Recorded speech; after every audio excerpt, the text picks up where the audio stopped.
অনন্তময় ও পৃথিবীৰ ভাৰ সংহাৰিব মাতো আৰু যাব পুনৰবাৰ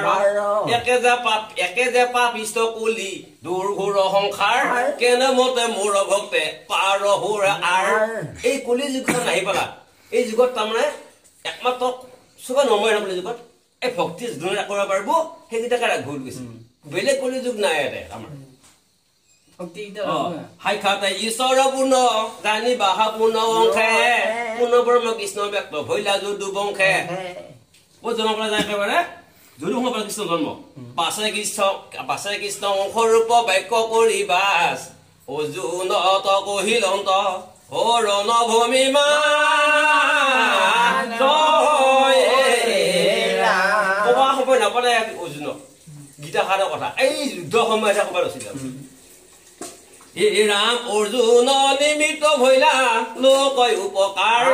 তাক কহি শুনি ভক্তে তৰু সংসাৰ আপোনাৰ মুক্তিক বিতা অংশে ব্যক্ত কৰিলা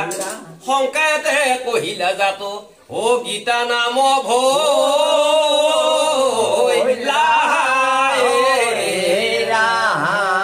ঈশ্বৰৰ যিখিনি গুণানী কীৰ্তন সেইখিনিকে গীতা বুলি কৈছিল ৰাম আন শাস্ত্ৰে তন্তে বেদে নপায়ে নিশ্চিত কৃষ্ণৰ মুখৰ গীতা সাক্ষাতে অমৃত একে অমৃত নিচিনা ঈশ্বৰৰ বেদ বাক্য বুজিত নাপাৰে আচক যে আনে ব্ৰহ্ম ও নুবুজে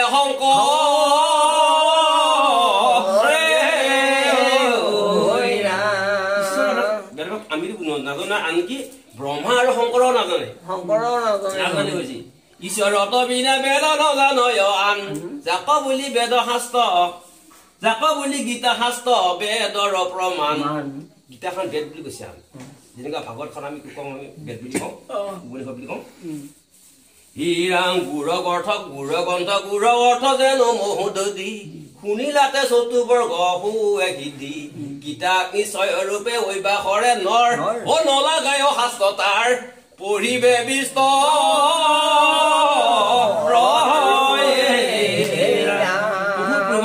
যিখিনি পঢ়িবি মন্দিৰ পঢ়িবি সৰ্বশাস্ত্ৰ অৰ্থ মঠি লৈলা তাৰ অহাৰ বাইছ ভাগে মান তাৰ কৰি পৰিহাৰ বাহিৰ বেয়া বস্তুখিনি এটা দেখা নাই তাৰমানে ই হেনয় প্ৰকাৰে ভৈলা গীতা শাস্ত্ৰ খান সংসাৰ তৰণী গীতা মুক্তিৰ সোপান আমাৰ মুক্তিৰ পথ এটা গীতাই ৰাখিছে যিটো জনে গীতা শুনয় শ্ৰদ্ধা ভাৱে